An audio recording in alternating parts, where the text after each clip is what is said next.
आदाब नाजरीन, INT today news में आपका खैर मकदम है।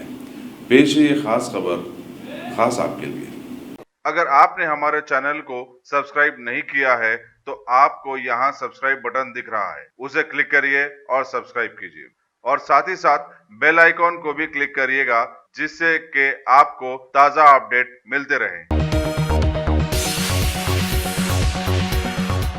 कायद मजलिस मखराना पार्टी अकबरुद्दीन अवैसी ने चीफ मिनिस्टर के चंद्रशेखर राव से आज प्रगति भवन में मुलाकात की और उनसे हैदराबाद के पुराने शहर के इलाके लाल दरवाजे में वाक़े महाकाली मंदिर की तरक्की के लिए फंड जारी करने की दरखास्त की। उन्होंने इस ज़मन में वज़ीर आला को एक याददाश्त भी पेश की। उन्होंने वज़ीर आला को बताया कि हर साल इस मंदिर में मनाया जाने वाला बोनाल मुल्क भर में लाल दरवाज़ा बोनालू के नाम से मशहूर है। उन्होंने कहा कि मंदिर की दुनिया भर में मकबूलियत के सबब इस मंदिर के अहाते में जगह की तंगी है और उसकी तोसी ज़रूरी हो गई है। अकबर अवैसी ने इस सिलसिले में फौरी 10 करोड़ रुपए की इजराई का मुतालबा किया। कायद मजलिस मखराना पार्टी ने अफजलगंज मस्जिद की तजदीद नौ और तामीर और मरम्मत के लिए भी 3 करोड़ रुपए मंजूर करने का मुतालबा किया।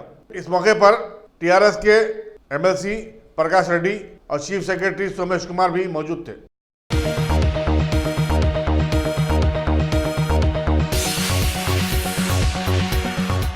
गाजी kidney centre and multi speciality hospital, गुर्दे और बवासीर के इलाज का 40 साल मशहूर हॉस्पिटल, जहां हजारों पेशेंट्स क्योर हो चुके हैं। Doctor Husaini international national award winner और दूसरे डॉक्टर्स और लेडी डॉक्टर्स की जेर खिदमत गुर्दे के तमाम अमराज का मुकम्मल ट्रीटमेंट किया जा रहा है। गुर्दे फेल हो चुके हों, डायलिसिस करवा रहे हों, याद रखिए डायलिसिस कोई इलाज नहीं, इससे 1% भी गुर्दे रिकवर नहीं होते। हाँ, डायलिसिस टेम्पररी रिलीफ दे सकता है, लेकिन हमारे ट्रीटमेंट से गुर्दे फिर से फंक्शन में आ सकते हैं। गुर्दे श्रिंक हो गए हों या सिस्ट हो, गुर्दे की पथरी हो, कैसी भी गुर्दे की तकलीफ हो या पाइल्स यानी बवासीर, चाहे ब्लीडिंग हो या कोम, बगैर ऑपरेशन मुकम्मल क्योर ट्रीटमेंट का एक ही centre, Ghazi kidney centre, DLRL main road, opposite Vikas high school, Chandrayan Gutta, Hyderabad. Cell 9966930824 या 9391326261।